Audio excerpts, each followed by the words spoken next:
Ladies and gentlemen, it is Tuesday. It's time for another official Property Entrepreneur podcast. I have a very special guest with me today. We're going to look at a topic which is, some people might consider it quite advanced, but it's also very, very powerful. The way that we can take our investment development, especially with pensions and SSASs, to the next level, and have a friend of mine, Kevin Whelan, who specialises in this field, who's going to talk to us and educate us on how to use SSASs. How are we doing, Kevin? I'm doing great, thank you very much, and thanks for the kind invitation to share some of this information, and never more timely, actually, with interest rates on the rise, mortgage mayhem in the midst of everything. So being in control of your funding, being in control of your finances, and having more creative ways to do that, it's a skill anybody in property needs to have. Absolutely. And I've literally, before I jumped on this podcast, I was on the phone to our solicitors.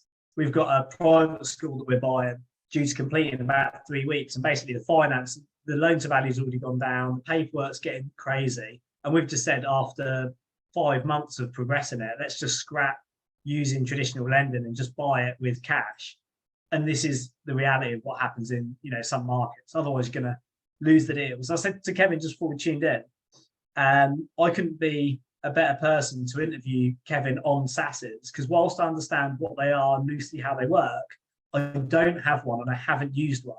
So what we're going to aim to do over the next sort of 20 to 30 minutes is understand what is a SSAS, how do we use it, and for somebody that doesn't know or hasn't used them previously, how do we actually go about putting it into practice? So Kevin, do you want to kick things off? What is a SSAS? What does it stand for? How does it work? Yeah, well, cool. Well, first of all, let's just say it's got nothing to do with the armed forces, right? It's not the SAS. It's got nothing to do with software as a service, so it's not that. It's probably the worst marketing title you could ever imagine, which was coined by HMRC in the 70s. It's basically a business owner's pension.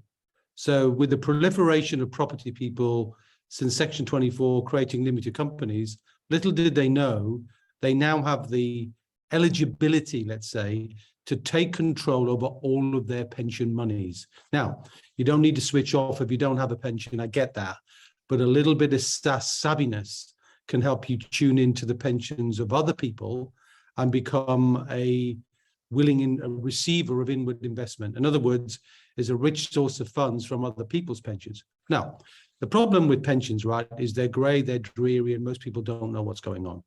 They take them out when their dad tells them, or their boss tells them, or somebody else tells them. They always do it unwillingly. And then they hope one day, someday, when they're 65, they might get some money. That's not really a good plan, is it? It's not very exciting. So what we're trying to do here is say to people, look, your pensioners are really something you don't really understand. You're probably confused. You're probably frustrated. You're probably disconnected. It's got nothing to do with what you're doing now. What if you could say to the big insurance companies, hey, I don't want you to look after my money anymore. I want to take the money that's there and control it. And that's essentially what you do. So you turn that money into a little business called a SSAS, small self-administered scheme is the name. I'll come on to why that terminology is there. But putting the names to one side, and of course, Dan, whenever you're building wealth, you're learning new words anyway. Right? Everybody's learning a new word. I'm sure they'll learn new words from you every time they listen to a podcast, and 𝗘𝗵𝗶𝘀𝗀's being one of them, right? So you're going to learn new words every time you build your wealth. Just put the word down, small self-administered scheme, or SSAS for short, a business, a source of funding from old pensions that you don't like and other people's pensions that they don't like. And you can turn that money and buy more property with it. That's the key. So small means less than 12 people. So it's designed for an SME, right? So it's not like a big company scheme. It's not like a big occupational scheme. It's just for a small company or a family. Self-administered means self-directed. You control. You're in the driving seat. You're saying what you want to invest in, whether it's property, whether it's crypto, whether it's stocks and shares, but at a discount because you can buy them wholesale, whether it's gold, whatever you want to do with that money. Imagine you were just wanting to build your wealth. That's what you do. You take control. And wealth building people, property building people, portfolio building people Want control, because control gives you choice, control gives you access. And that's what a SSAS does. And I discovered it around 2008, 2009 on the Credit Crunch, and realized I had a SIP at the time, another fancy title, self-invested personal pension, right? So you think you've got control, but you haven't really. A lot of people think SIPs and SSASs are the same, but they're not. And I was looking to get involved in a commercial to residential plan with my SIP provider. There's always a provider, somebody who's in control. It's usually whoever's logo's on the paper.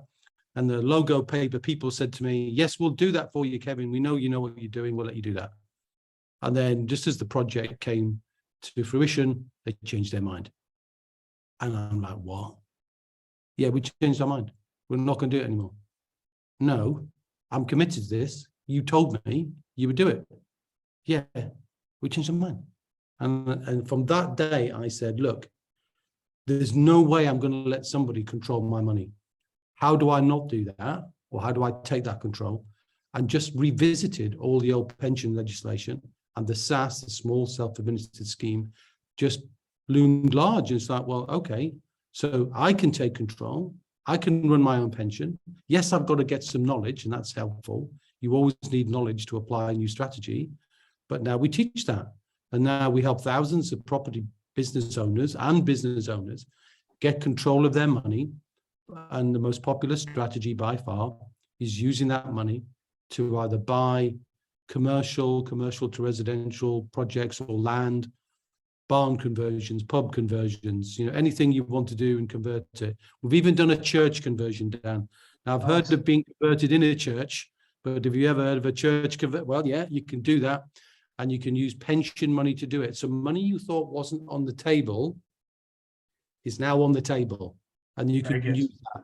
And the benefit of that is if you become your own bank, you're the lender.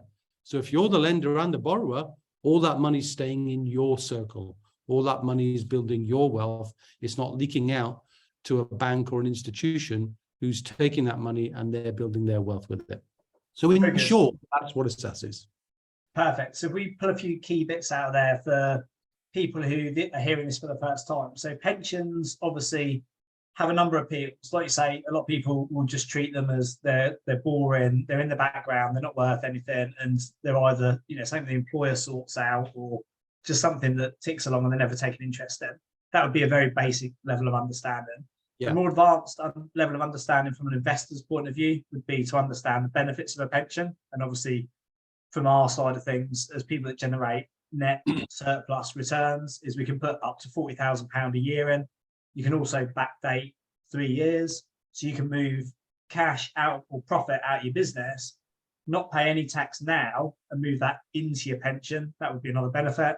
And it's ring fenced. In the majority of cases, it's ring fenced from traditional issues like creditors, bankruptcy, insolvency in most cases. And then a more advanced level would be SIPs. So SIPs, all my pensions in a SIP with Vanguard. I just put it on the S&P 500, set and forget, let it run, do its thing. And over 10, 20, 50 years, hopefully it goes north rather than south, and it's compounded up. It's pre-tax money that's gone into the pension, and then you have a tax-free allowance when you choose to draw at the age you're allowed, but it's locked in till then. And then you have to pay tax on the compounded drawings from there. The SSAS, what's the difference explicitly? So you talked about your SIP said that they would get involved with the conversion, but then as we, as most of us are sort of loosely aware, that probably would never have been an option. What is the difference in practice between a SIP like mine? I moved my pension out of People's Pension into Vanguard, and then I control where it goes, and I put it on the S&P 500. What's the difference between a SIP and a SSAS explicitly in that capacity? Yeah, well, I think there are a number of differences, and I've done a video on the 10 differences. I could keep going beyond 10, but I'll give you 2 or 3. The first one is, all pensions are a trust fund, and somebody has to be the trustee, and whoever's the trustee is driving the direction of travel. Now, there's nothing wrong with having money in the S&P 500 or where you want to invest if what you want to do is diversify. But because you're a man who's already building wealth, then you could use a pension as a diversifier. So nothing wrong with that. but most people are needing money. So if there's money in there, is it better with Vanguard earning whatever the S&P 500 goes up and it goes down and it goes around? There's no residual value. There's no compounding value in that, because today it could be worth X and tomorrow it could be worth half of X. So the compounding doesn't take place unless you're banking and revolving the money and reinvesting it and diversifying still further. Well, you can do that in SaaS because you've got such a breadth of investments. So you could have stock market, but you can buy stock market investments at wholesale prices because it's a wholesale product. It's not a retail product. A SIP is for one person, a SaaS is for up to 11. So if you've got a spouse or a partner or a business partner, you can pool your money together, and the benefit of the pooling is then you've got more cash. So if you've got more cash, you've got more buying power. If you've got more buying power, you can negotiate better deals. So you've got the power to bring your own skill set into the equation in SaaS that you don't have generally in SIP, particularly in funds, because you could have a preference, anybody could have a preference, but they can't do something today to impact the result of the S&P 500. But you could bring an impact into a commercial to residential project tomorrow, and you could get double ROI. You could get the value of the project, you could keep it and get the value of the income, you could sell it and get the value of the capital. And all of those things are you adding value when they're all tax-free. So the difference is in the power of performance and in the, and also the wholesale nature of it means you don't really need to be buying through an intermediated service. You don't have to buy the product through somebody else. Now, Vanguard, low cost, we know that. And maybe you haven't used an intermediary, but most people, you mentioned earlier on in your kind of pension summary, somebody else does it for me. Well, that somebody else who does it is normally charging a fee. So you can remove that fee if you don't need it because you're the person doing the work. So if you're running a property project, instead of just getting, a SIP provider to run it, and then they want to manage the project, they want to choose the person who's managing the project. What if you manage the project? What if you charged a fee to your own company to manage your own property? Well, you can do that in the SaaS because it's a legitimate expense of the business, which is the pension itself. So there's 2 or 3. Do you want to pick up on any of those? That sounds great. I think probably one area just to sort of clear up is when you talk about all pensions have trustees, when you're looking at the SaaS model and having this organisation with up to 12 people, is there still a governing body or a trustee that's overseeing your decision-making process? Yeah, there is. There doesn't have to be by law. I mean, because you could do the role, but unless you want to go to bed with the pensions manual, you probably want to have somebody, but that somebody can be a low-cost administrator. So typically, a SaaS administrator, as they're called, again, the language, the administrator who does the sort of legal and compliance work, keeps the money separate from you, so you can't dip in and buy yourself a car or a watch or a Krugerrand. You can't do that kind of stuff. So somebody has to keep it separate, and they normally cost between 500 and 1,500 quid a year. Now that's fixed fees. Now, if your money's growing, and you're paying an intermediary, you're getting a percentage that's being deducted from that, and the percentage typically in the UK is 2%. Well, if the stock market's growing at 6 and you're paying out 2, a third of your money is gone in fees and charges. And most people don't realize there are 7 layers of fees that apply to most pensions, not all, but to most pensions. And if you don't know how many of those 7 are being applied, you're probably paying too much, which means some of your money is going out when you could keep that money, reinvest that money, compound that money, all tax-free over your lifetime. So I've never seen, in my experience, a SaaS that wouldn't do a better job than a SIP at lower cost unless the fund size is tiny. If someone's starting to build their pension, I'd build it up in a SIP, get it to about 50 grand, then you could look at a SaaS, because the costs of running a SIP are low when you start off, but they get progressively higher as a percentage. A SaaS, the percentages are high at the beginning because you've got to create something bespoke, but then you divide that over the cost of your lifetime is tiny. So it's just a different way of doing it. One's bespoke and is owned by you. The other is off the shelf and is owned by somebody else. And just before we jump over to say when you say about you could be the administrator or you have an administrator, their job is obviously to make sure it operates in line with the pension rule book, to use your words. Before we jump over to look at what some of those rules are that we have to adhere to within a SSAS, with the administrator, any limited dealings that I've had with pension companies, as you'd expect, is slow, painful, bureaucratic nightmare. Does the administrator bring that same level of delays, complexity, or does it are you able to be quite entrepreneurial and dynamic and flexible of actually getting, if you had your SSAS set up, you administrator in place and you went to an auction, can you get stuff done quick? That's a great question. And that depends on who you choose as an administrator. So it's in the same way as you could say, getting funding. Is that easy or hard? Well, sometimes it's hard, sometimes it's easy. Depends on who you've chosen to be your provider. Sometimes they want to ask the same question time and time again. Sometimes they change the rates on you lastminute.com. An administrator's role is really just to give you the facility to do what you want to do. And if you choose that administrator well, and most of them are relatively small, the big ones who are SIP and SSAS administrators will always be slower because the SIP is regulated by the FCA and there are fines, penalties, charges, and a whole raft of rules that they need to follow because they're guiding retail people. A SSAS is much more flexible because you're guiding business people.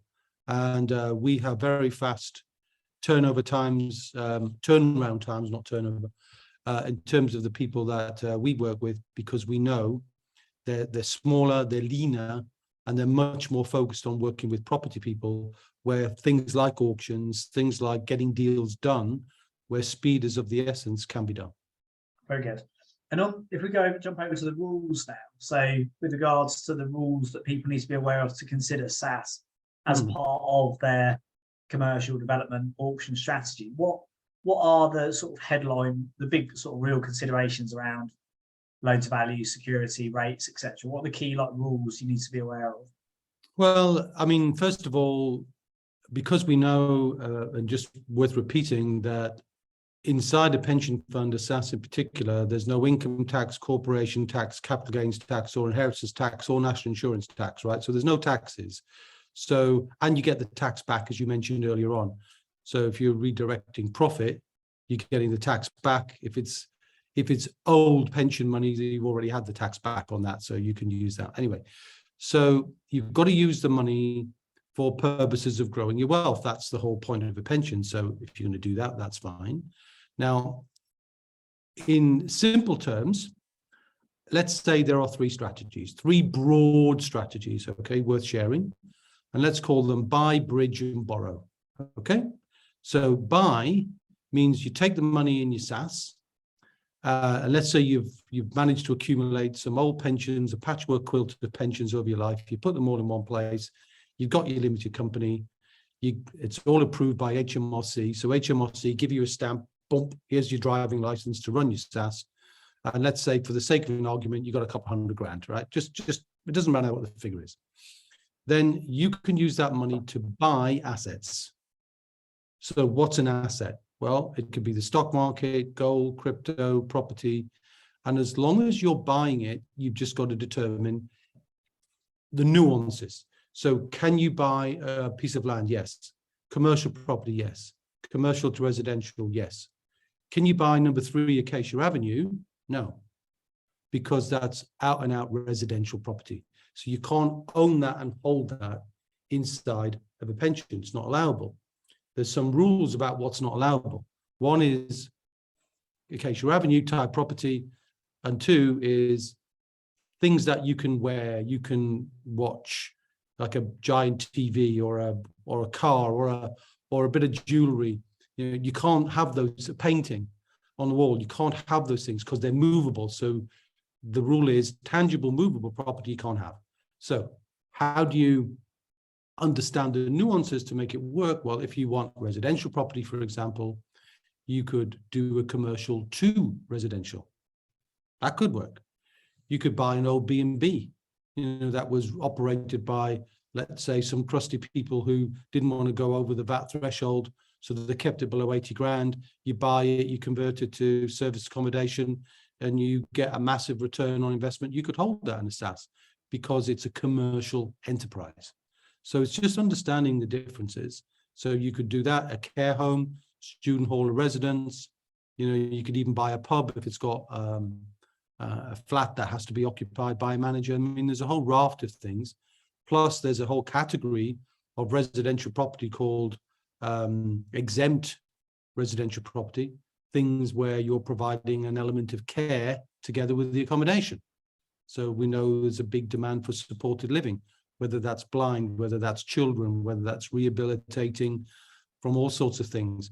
All of those areas are genuinely possible. So your pension can buy those, so you can own those, run those completely tax-free, and build that up. Now, if you want to not own them in the pension, you want to get profit today, well, one of the other strategies is the borrow strategy. So just before we move on to that, Kevin, just a couple of clarification points. So residential is off limits for the SSAS model, whereas a commercial to residential development would be. Now, if it was a commercial to residential development and it ended up being a block of residential apartments, which as end units would be residential, but for stamp duty purposes or finance could be commercial, does that, I've got lots of blocks of flats that I've developed and I own, would they class as residential? Or would they class as, if they were used, most of mine are on commercial leases, so they would, I assume, would they fall into commercial? And then the ones that are I think not. No, they wouldn't. I think they'd fall into residential. But the point I made earlier in the buy strategy is the SSAS can get you there. The SSAS can facilitate the initial purchase, and then you change its face, and then you shift it out. But let's say you bought a shop with a flat above. Okay, you could buy the shop, you could buy the unit, split the title, and then the SSAS can own the shop, and you can own the top. So at what point do you have to remove the SSAS? So, for example, I'm building a block of apartments at the minute, 88 apartments. It's an office block. It'll be developed into 88 apartments, and then at the end it'll be residential. At what point in that process does the SSAS have to be removed from the financing? Okay. Well, the technical definition is when on the issuance of certificate of habitation. Okay. So basically practical completion. Right. But it sort of means really before it's genuinely habitable. Okay. And I don't want to get into the grayness of that because that's where the expertise comes in. But could you use it for traditional commercial to resi development, where you build it out and then you refinance out with like 𝗁𝗵𝗶𝘀 or something? You can, as long as the pension doesn't own it by the time it becomes residential, as I mentioned. And it's a bit too technical to get into the details of how to do that. And the purpose of a podcast is trying to get people curious and interested rather than a technical treatment on how pensions work. But what's exciting to me is people are using money they thought was off the table and is now buying them more property in doing what they want to do. And they're not therefore using that money just to drift on some stock market roller coaster. They want to manage and control it themselves. And both are possible and both are desirable. It's just what works for you. Just out of interest, why is residential off the cards with a SSAS? That's a great question, and they've and you're definitely the right person to do the interviewing because you're asking the really nubby questions. Why on earth, given the sheer amount of properties that need to be built to fulfill the housing shortage need, why wouldn't the government, probably because they're in a bit of turmoil, but why wouldn't they just go, you know what, we'll let pensions buy property and we'll let pensions buy resi property, then would solve the problem overnight? They would.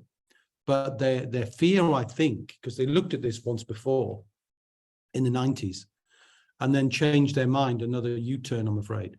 They changed their mind. And the rumor has it, because we don't know, because nobody shared it with us, the Chancellor didn't give us a plug into his thinking. It was so much money would leave the stock market would just go to hell in a handbasket and crash. So consequently, it didn't happen. But it went into commercial shopping centres, and that collapsed instead. So let's not get political on this one. cool. Let's move on. Let's move on to your second one. Sorry for all the questions. I'm just no, that's all right. I'm enjoying the questions. It's the questions I haven't heard in a long time. But the borrow strategy. Okay, so I know I've missed this stage out, but we'll come back to it. Right. So I'll go buy, borrow, bridge. Right. So buy, we've done. You can buy what you want, do the conversion. Can't do direct resi, but there's ways to facilitate it. The borrow strategy says, and only SSAS can do this, by the way. SIP can't do this. So here's a key difference between SIP and SSAS. You got your 200 grand pension, as I mentioned earlier on, and who knows what size anybody's pension could be who's listening. But if you imagine, if you pooled other people as well, so think about that. Oh, how much would all that be? Right, okay. So, all right, I didn't realize I could join forces with my wife. She's got 100, right? Okay, let's do that. I've now got 300. I can lend half of that, 50% of that, to my limited company. And then I can use that for any purpose that the limited company wants to use it. Now, if I want to buy, let's say I'm an HMO specialist for the sake of an argument, Dan, and I've got an HMO portfolio and I want to buy more HMOs, I could make a loan of the 50% of the total value, not just what I had, so we've upped it to 300. I can now lend 150 to my own limited company, and I bankroll that, so it can now use that money to buy resi property. But the resi property isn't owned by the SSAS, so it doesn't sit in the SSAS. It's a loan instrument. A loan is created to the limited company. The limited company creates the loan note. The loan's got to be repaid over a 5-year period, and there are some other rules around that. But the money is used by the company, and if the company does HMOs, it can do HMOs. If the company does blocks of flats, it can do blocks of flats. It can do what it wants. Okay. Just do that. 50%. Is that you can borrow 50% of the SSAS, or you can lend 50% of the loan to value? No loan to value here. It's nothing to do with the property value. It's whatever you've got in the SSAS, 50% can be loaned to the company. What the company does with that money is entirely up to the company. It's just treated in the hands of the company's cash. Understood. There are it's not banking in the traditional sense where there are loan to values and rules and regs. There's none of that, because you're in control. You're both the borrower and the lender in that regard. And so there's the loan between SSAS and the limited company, that makes sense. Yeah. If the SSAS was to lend for an acquisition direct to a commercial block, and you were to use a third-party lender as well as the SSAS, is there any rules around that loan to value? That the SSAS can only lend, if there's a third-party lender involved, it has to have first charge, or it can only be a certain percentage? All right. Well, I mean, that's a technical question. So let me go to that strategy. I think I understand your question. So to what extent then can different people involve? So in the buy strategy, it's kind of you, but you can combine the buy strategy with others. So you could go, Dan, we're good friends. Let's buy a block of flats, or not. Let's buy a commercial unit together. So you put your SSAS in, I put my SSAS in, and the two SSASs can buy. Right. So you can do that. You can collaborate that way. The bridge strategy, or the borrow strategy. Sorry, when you lend, you're lending to yourself. You're not lending to a third party. You're lending to yourself. But the bridge strategy says, I've got a SSAS, and I've got money in my SSAS. If I've got undeployed funds, I can lend that money to somebody else. And the only rules that exist is the loan needs to be to an unconnected third party. Now, what does that mean? No blood, no business. So let's, again, just take the scenario just for listenership. Say I was looking to lend to you. Are we connected by blood? Are we in the same family? No, we're not. Do we have a business relationship? No, we don't. So therefore, I could lend to you. How much of my SSAS can I lend to you? As much as I want. There are no rules. I could lend all of my money to you, right? So you can be a banker in the sense then you could fund somebody else. Now, you need to do rigorous due diligence, as you will always do if you're lending money. So here's the rule. Unconnected, number one. prudent, commercial, and secure. That's the rule. So as long as you lend to an unconnected party, you do some due diligence, you've got genuine commercial terms between two people, and there's no rule on what those genuine commercial terms are, and you've undertaken to make sure the loan is secure as it can be. It doesn't mean secured by first legal charge. It doesn't mean secured with a D. It just means secure.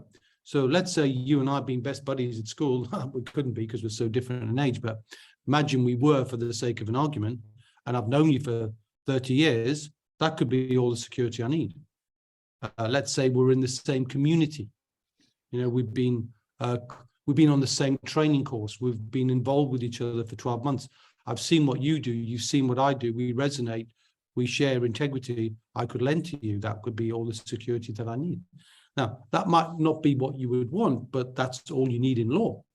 So would the administrator sort of underwrite it? The administrator doesn't need to underwrite it. The administrator just needs to check that you've done your due diligence. So they don't have a role to play. Well, depends on the administrator. You could have an administrator who says, what's the purpose of this loan? Residential property, we're not letting it happen. So you've got to know what the administrator feels. And that's the role that me and my business take. So as independent kind of SaaS practitioners in the context of we give guidance to people on what to do with SaaS, we look at what they're trying to achieve and then match them to an administrator who will allow them to do what it is they want to do. Very good. In that regard, we're kind of like a matching service and an educational service, because you know, you and I are scratching the surface here. You're asking good questions, but we're scratching the surface, and you can't get to the detail, you know, in a phone call or a meeting or a couple of hours. It takes time, and that's why the nurturing of the education, the connection. I mean, we've helped thousands of people. So if somebody wants to do something, and so I'd like to do a barn conversion. I don't know how to do that with my SaaS. Okay, here's Fred, Joe, and Mary. They've all done barn conversions with their SaaSes. Go talk to them, go meet them, go see what they've done, and then you'll learn not just the technical aspects of it, but what to do practically. And that's the whole benefit of WealthBuilders as a community of people who, like you, Dan, with the karma credits idea, are sharing value, sharing sometimes the values sharing, but being willing to both be humble in terms of accepting help, but also being selfless and being willing to give help. And that's incredibly powerful in an area where there is some complexity. Understood. A couple of quick questions for me before we sort of start rounding it up, and maybe throw over to you with any other additional information, resources, anywhere, direction you can point people in to get more information on SaaSes and WealthBuilders and all the things you do. So quick one for me, with regards to the SaaS and security, is there any rules around the security that a SaaS has to have over a loan, a bridge, a deal? No. There are guidance notes. If you're doing the loan back, for example, the borrow strategy I mentioned, the 50%, there has to be a first legal charge there. If you're let's say you want to buy a big project, and you want to borrow from a bank as well as your own money, then you've got to deal with the security of what the bank will do. So security and property are always going to go hand in hand, but it's not always the SaaS that's the determining factor there. It's usually a third party. But the nuances are always, can always work out what's the best way, or what are the 2 or 3 different ways that a SaaS can play a role. And sometimes just because a SaaS can play a role doesn't mean it should.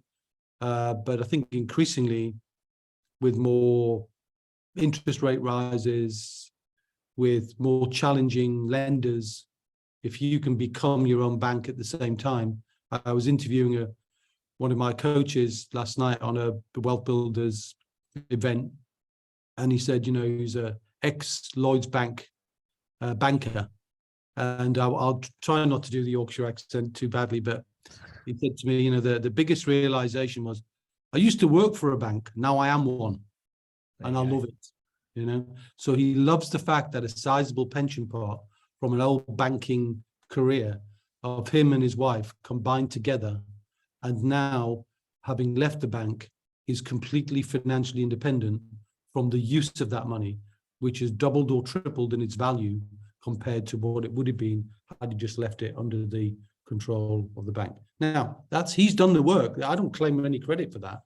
The credit he gives me is the education and the support and the connections to other people. So he could see, yeah, I can do that. If he can do it, I can do it, and I can get the guidance.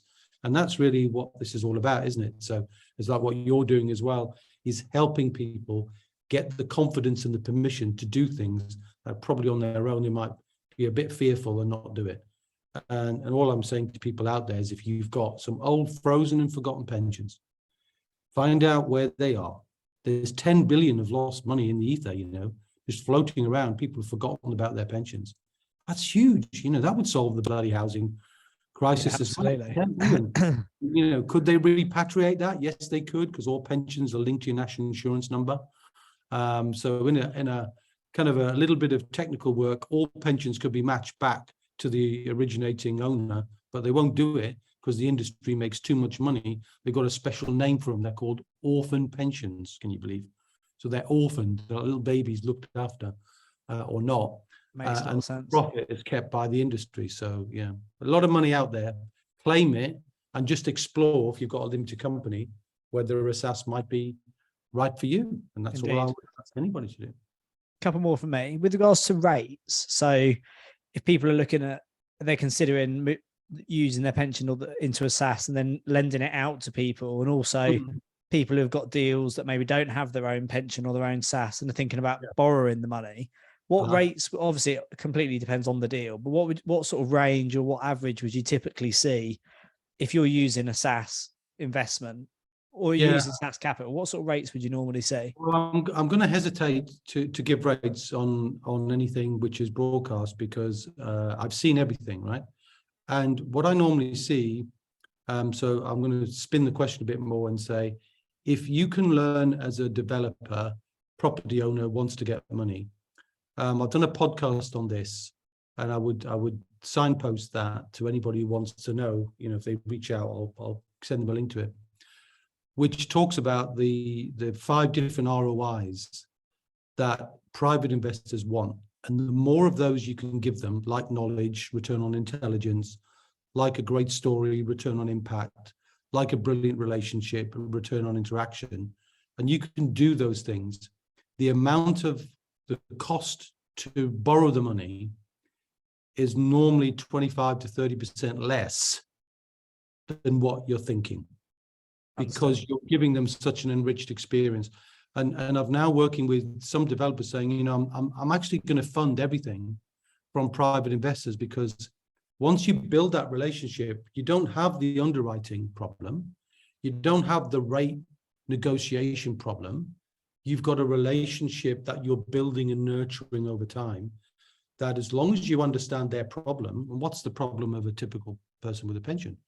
Well, cash gives a terrible return, and the stock market gives a volatile return, and there's no dependable, secure residual income. Well, if you can provide that, then they will not just lend to you, but they will repeat and repeat. Yeah, absolutely.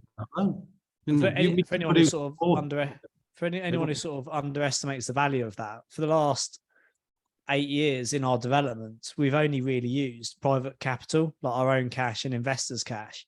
And it's so much easier, different, flexible, just less stressful when you're working with people rather than, you know, platforms and institutions. So having the same with the SSAS, I assume takes that to the next level. Just final one before I throw it over to you for any sort of closing sentiments or additional information that you think could be of value to the audience.